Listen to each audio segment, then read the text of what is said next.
if tan inverse of x plus 1 plus tan inverse x plus tan inverse of x minus 1 is equal to tan inverse 3 दिले. x जो आहे ना तो तुम्हाला negative दिलाय बघा, लेस दॅन 0 आहे. म्हणजे x ची व्हॅल्यू फाइंड करून आपल्याला ह्या इक्वेशन मध्ये पुट करायला पाहिजे आणि मग आपलं फायनल आन्सर येऊन जाईल. ओके, आता tan इनव्हर्स दिसतोय म्हटल्यानंतर परत tan inverse x plus tan inverse y either tan inverse x minus tan inverse y हा फॉर्म्युला इथे यूज करायला पाहिजे. मी पेअरिंग कसं करतोय बघा, आता टोटल 4 tan इनव्हर्सचे टर्म आहे RHS इन्क्लूड करून.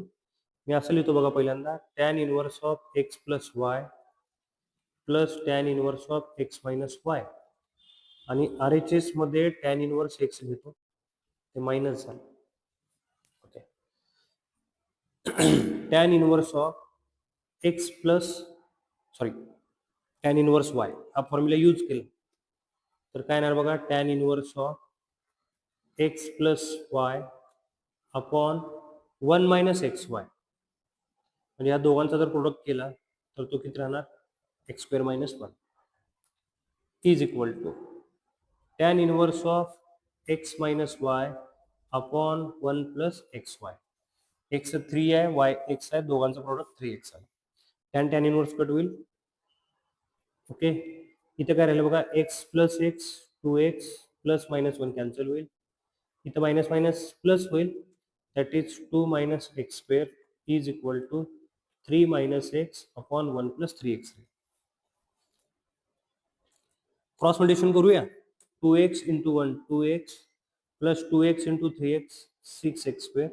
इथं प्रोडक्ट करा, 3 2 जा 6 मायनस 2x मायनस एक्स स्क्वेअरने मल्टिप्लाय करा, minus 3x square plus x cube. Okay, cubic equation दिसते येणार, एक्स क्यूब प्लस 6 या बाजूला घेतला तर मायनस 9x स्क्वेअर होणार. 2x इकडे घेतला तर minus 4x plus 6 is equal to 0 झालं. हे तुमचं इक्वेशन मिळालं, एक पॉलिनॉमियल क्युबिक इक्वेशन मिळालं. आता यातून तुम्हाला x ची व्हॅल्यू फाइंड करायची आहे जी दिलेली निगेटिव्ह आहे. ठीक आहे, तुम्ही हिट अँड ट्रायल बेसिसनुसार एखादी व्हॅल्यू ठेवून बघा, RHS 0 झाला पाहिजे. मी पहिल्यांदाच एक हिट अँड ट्रायल मध्ये x ची व्हॅल्यू -1 पुट करून बघतो. -1 जर पुट केला, RHS जर 0 झाला तर हे याचं सोल्युशन आहे. -1 पुट केला तर -1 चा क्यूब -1 -1 चा square plus 1 into -9 -9.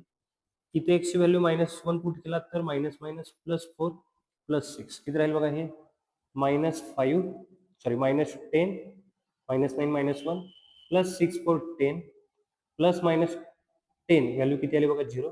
That is x is equal to -1 हे या क्युबिक इक्वेशनचं सोल्युशन. म्हणजे आपल्याला काय मिळालं बघा, x ची व्हॅल्यू -1 मिळाली, जी याची रूट आहे. आता ती x ची व्हॅल्यू -1 ह्या इक्वेशन मध्ये पुट करा, तर 500 इंटू -1 पॉवर 4 270 -1 चा स्क्वेअर प्लस 997. -1 ची पॉवर 4 -1 चा स्क्वेअर पॉझिटिव्ह येणार, दॅट इज 500 270 997. ऍडिशन करून बघा किती राहणार, ते 7 9 प्लस 7 16 झालं, 9 प्लस 1 10 10 प्लस 7 17. That is 1760. हे फायनल आन्सर येईल. ऑप्शन नंबर बी करेक्ट.